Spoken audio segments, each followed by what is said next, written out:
오늘 시그널픽에서는 조갑제TV의 조갑제 대표 만나보겠습니다. 네, 안녕하세요. 안녕하세요. 네, 오늘 25년의 마지막 날이어서 예, 예. 25년 정말 정치권에 많은 일이 있었던 것 같습니다. 예. 일단 마지막 날인데 어떠세요? 한 해 정말 바쁘셨던 것 같죠?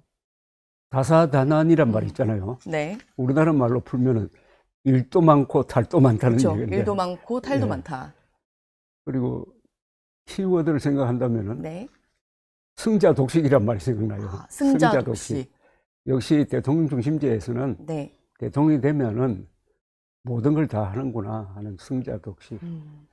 한 해를 마무리하시면서 일단 이렇게 말씀해 주셨고, 조금 전에 예. 이제 연말에 특히 뭐 다사다난이라고 해주셨는데, 정치권에서는 각종 논란이랑 또 예. 사과도 상당히 많았습니다. 쿠팡에서 이제 사과문을 낸 것도 있었고, 이해운 장관 후보자의 사과도 있었고, 김병기 전 원내대표의 사과도 있었는데, 일단 김병기 전 원내대표, 김병기 의원의 문제를 먼저 여쭤봐야 될 것 같아요.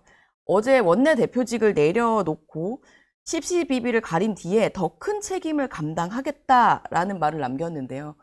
그 발언은 어떻게 보셨습니까? 그런 꼬투리 붙이니까 더 진정성이 없는 것 같아요. 우리나라에서 사과는 대부분이 자진해서 하는 게 아니고 강제된 사과가 많아요.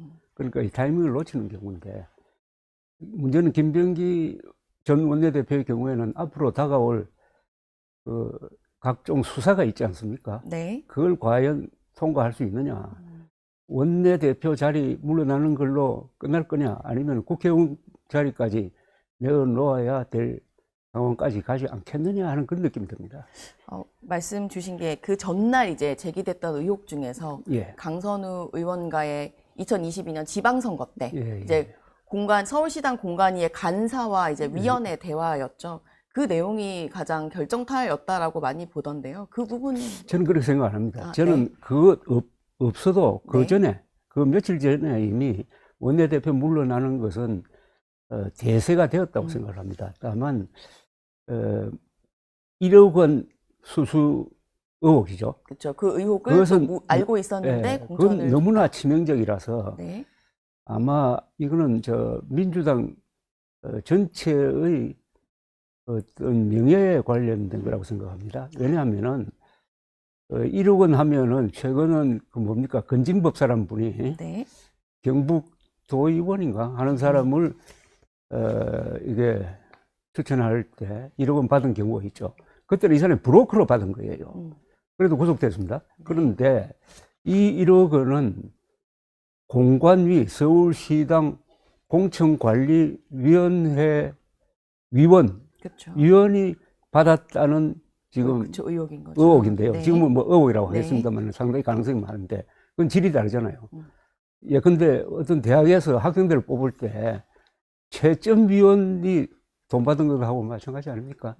그러니까 이건 한 개인의 일탈이 아니라 민주당 전체의 문제고, 더구나 앞으로 지방선거에 공천이 많이 이루어질 텐데 네. 그것과 직결되기 때문에 이건 아마 당에서 선제적으로 굉장히 신속하게 그 수사를 기다리지 않고 결론을 내야 될 거라고 생각합니다. 그래서 당 차원의 진상조사가 시작된 네. 것 같고, 강선우 의원에 대해서도 윤리감찰단 얘기가 나오는데, 근데 또 김병기 전 원내대표 부분은 빠져 있어서 당내에서 또 논란이 있나 보더라고요. 예.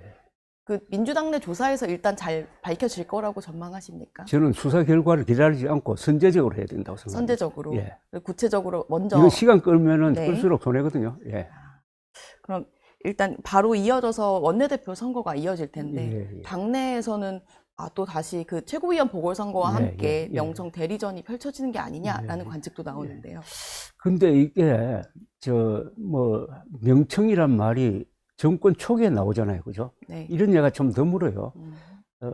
대통령이 레임덕에 갔을 때 뭐 그런 이야기인데, 물론 박근혜 대통령 재임 때 친박 비박 이야기가 그것도 하반기에 나왔습니다. 너무 네. 빨리 나온 점이 아주 특이한데, 뭐 다 아시다시피 김병기 전 원내대표는 이재명 대통령과 소통을 하면서 네.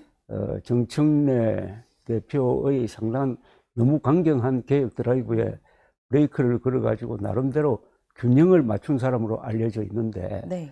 이분이 빠진 것은 이재명 대통령으로서도 상당히 아쉬운 부분일 것이고, 그래서 또 지금 이해훈 그 영입 장관 후보자. 사태와 연결이 되어 가지고 이게 민주당을 떠받치고 있는 그 당원들 있지 않습니까? 네. 당원들 그 100만이 넘거든요. 네. 이런 분들이 어떤 방향으로 생각을 모으느냐에 따라서 당의 그 힘의 관계도 바뀔 거고 그 결과로서 이재명 대통령이 좀 손해를 볼 수 있지 않겠느냐 하는 그런 생각이 듭니다. 그 당원들이 어떻게 뜻을 모아가느냐에 따라서요. 예. 특히 이게 뭐 조금 이따 이야기한다고 그러지만 이해운 사태에 대한 민주당 강성 당원들의 여론이 굉장히 나쁘거든요.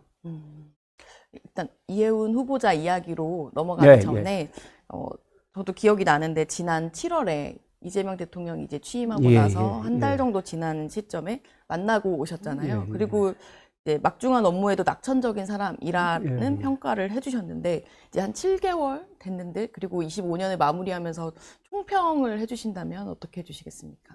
그분은 하여튼 낙천적이에요. 지금도 그렇지 않습니까? 그것은 천성이라고 생각하고 그건 굉장히 좋은 겁니다. 네.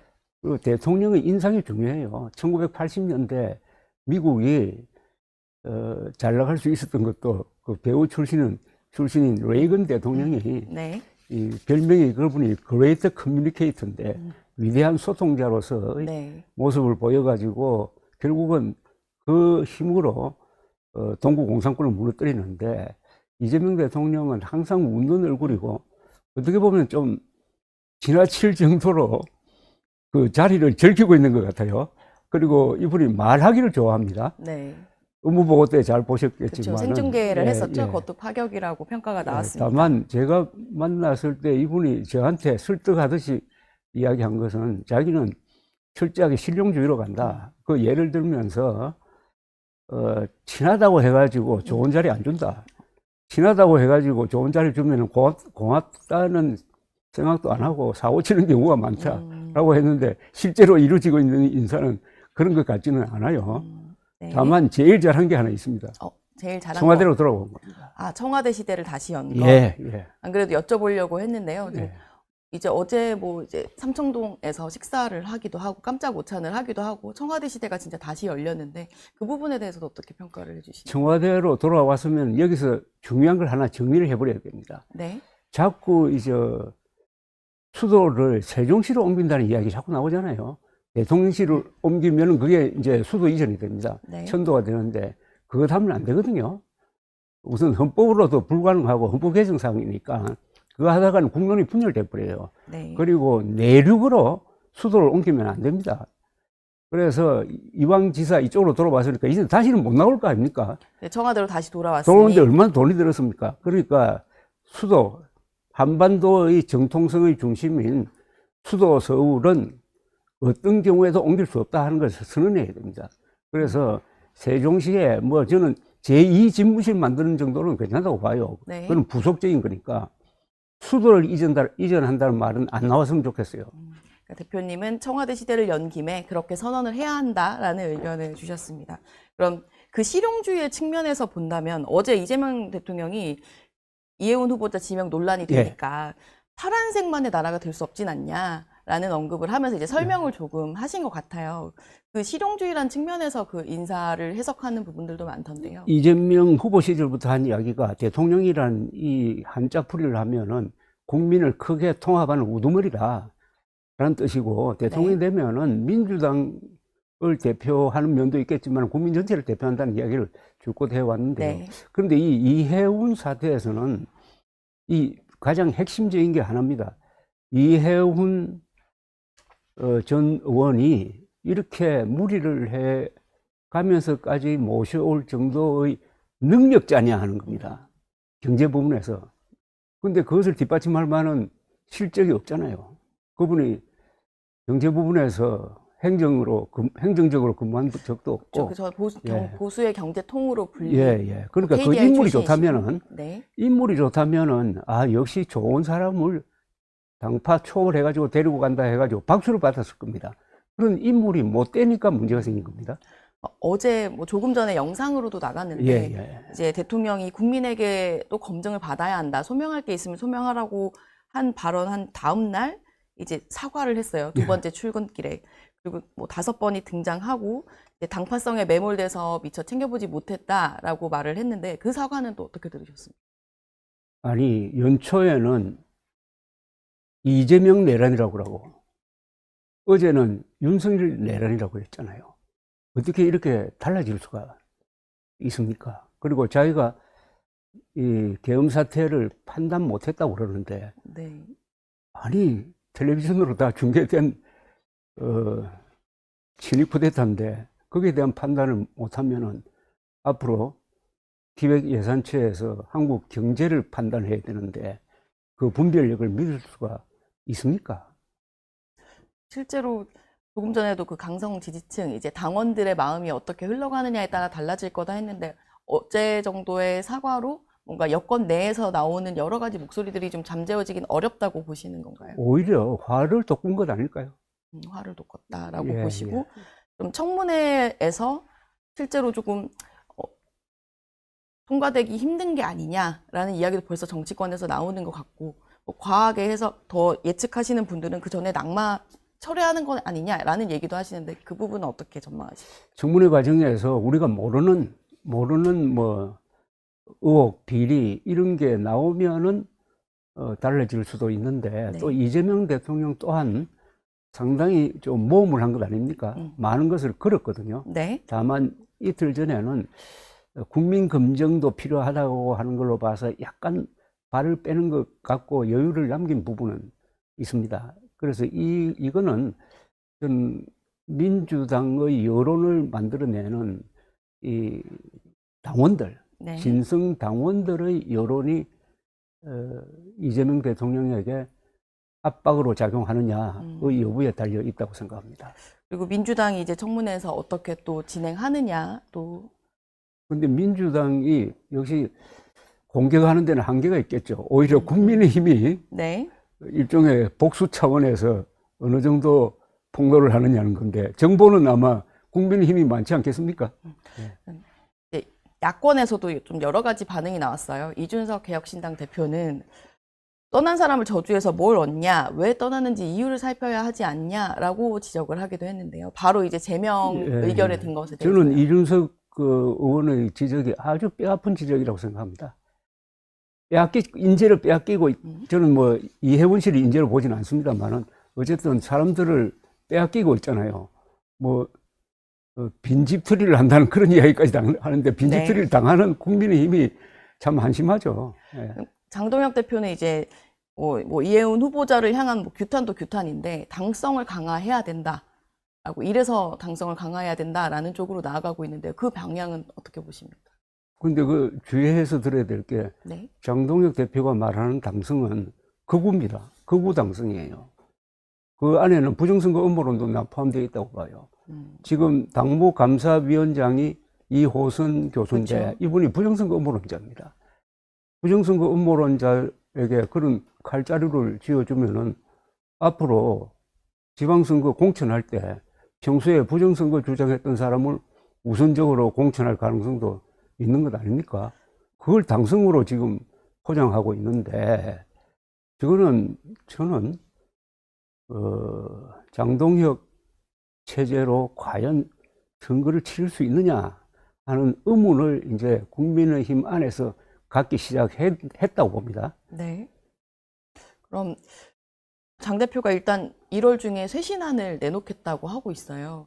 그리고 이제 여러 가지 방향성에 대해서 얘기를 하고 있는데 26년을 앞두고 대표님이 장 대표에게 조언을 해주신다면 어떤 조언을 해주실 수 있을까요? 극우 노선에서 탈피해야죠. 극우라면 두 가지입니다. 윤석열의 불법 계엄 그리고 부정선거 음모론입니다. 이쪽으로부터 탈피하는 말을 해서는 안 돼요. 그리고 공천 과정에서 이걸 두 개 지침으로 만들어야 됩니다. 그러니까 부정선거 주장하는 사람과 네. 불법 계엄 옹호하는 사람은 1차적으로 컷오프 대상이다. 이 정도 해야죠. 더 분명하게 선을 그어야 한다라는 그렇죠. 말은 아무 의미가 없습니다. 행동으로 보여줘야 행동을 한다라는 보여줘야죠. 말씀을 주셨습니다. 조금 전 이호선 위원장 얘기도 하셨는데 어제 오후에 이제 뭐 오전에는 이제 김병기 전 원내대표 사퇴에 이어서 오후에는 국민의힘 당무감사위원회가 당원 게시판 조사를 전격적으로 발표를 했습니다. 그 결과 보셨지요? 예. 네, 그 결과는 어떻게 보셨어요? 나는 이게 왜 이 시점에 와서 문제가 되는지 하는 생각이 듭니다. 그리고 네. 당원 게시판은 실명 공개하면 안 되잖아요. 익명 게시판이죠. 그건 아마 법 위반 될 거예요. 뭐 경찰에서 조사를 하고 있는데. 그리고 이호순이란 분이 부정선거 음모론자인데 그렇다면 이게 징계 대상입니다. 왜 징계 대상이냐? 네. 국힘당의 공식적인 의견은 부정선거 없었다는 거예요. 그리고 사전투표도 해도 된다는 거예요. 이분은 사전투표도 반대하고 부정선거를 계속 주장하고 있는 사람이 정당원으로도 자격이 없는데 칼자루를 쥔 당무감사위원으로서 하고 있는 모든 일은 저는 지금 이재명 정부와 제일 잘 싸우는 한동훈 전 대표를 흠집내는 거라고 생각을 합니다. 그런데 어제 네. 발표한 거 내가 아무리 읽어봐도 왜 이게 문제가 되는지 하는 생각이 드는데 그 댓글 내용이 문제가 돼야 되는 거 아니겠습니까? 그죠? 네. 뭐 댓글 중에 무슨 내용이 문제가 되는 거는 뭡니까? 윤석열 부부를 공격했다. 그런 정도밖에 안 되잖아요.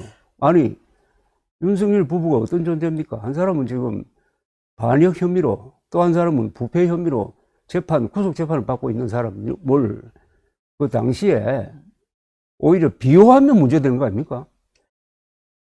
비호하는 게 문제가 되는 거 아닙니까? 그리고 반역자를 비호하는 게 되는데, 그 사람을 비판했다는 걸 가지고 지금 징계 운운한다면은, 저는 가끔 이런 생각을 들어요. 지금 네. 장동혁 체제가 결과적으로 하는 일은 누구를 돕는 거냐? 국민의힘을 돕는 거냐가 아니고, 이재명 정부와 민주당 정권이 코로나로 몰릴 때마다 나와가지고, 우리가 황교안이다 그러고, 또, 윤석열 전 대통령 만나가지고, 함께 뭉쳐서 싸우자 그러고, 이번엔 또 잘 싸우는 한동훈 전 대표를 향해서 이렇게 내부 총기를 하는데, 결과적으로는 이재명 정부 도움이 역할을 하고 있는 거 아니에요? 말씀하신 것처럼 어제 발표 이후에 또 더 법적인 문제도 생길 수 있을 것 같은 게 그 감사위원장이 블로그에 올린 이제 그렇습니다. 글들 네, 중에서 일부는 이제 한동훈 전 대표의 동명이인, 그러니까 한동훈 전 대표가 작성한 적이 없는 그 내용들도 포함이 됐다라는 주장을 또 친한계에서 제기하면서 법적 소송까지 하고 아니, 예고하고 지난주에 있어요. 제기한 게 아니라 한동훈 전 대표가 페이스북에 올렸어요. 네, 가입한 적이 없다라고 했고 아니, 나는 네, 글을 쓴 게 입장문을 없는데 올렸습니다. 내 명의로 네. 글 쓴 것처럼 이호선 씨가 올렸으니까 민형사적으로 법적으로 대응하겠다고 했는데 제가 좀 이런 비유가 될지 모르겠는데 우리나라에서 제일 머리 나쁜 사람들이 부정선거 음모론자예요. 우리나라에서 제일 머리 나쁜 그룹에 속하는 사람이 우리나라에서 제일 머리 좋고 이재명 정부를 상대로 제일 잘 싸우는 사람과 대결을 하면 누가 이길까요? 저는 크게 지금 장동혁 체제가 이권으로 해가지고 상처를 입을 거라고 봅니다.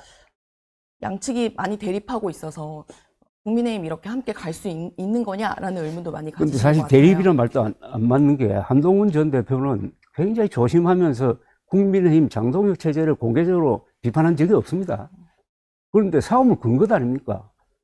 가만히 있는 사람을 지금 건드린 것 아닙니까? 그러니까 한동훈 전 대표도 어제 그렇게 좀 세게 치고 나온 거예요. 왜 싸움을 겁니까? 지금 싸움할 때가 아니잖아요. 싸움하려면은 이재명 정부, 민주당 정권과 싸워야지.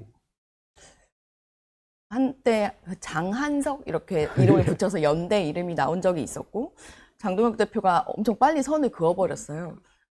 이제 선거가 다가오긴 할 텐데 연대 가능성도 있다고 보십니까? 내년 초에는? 가능성이 있으려면은 장동혁 대표가 이 극우 세력으로부터 독립을 해야 됩니다.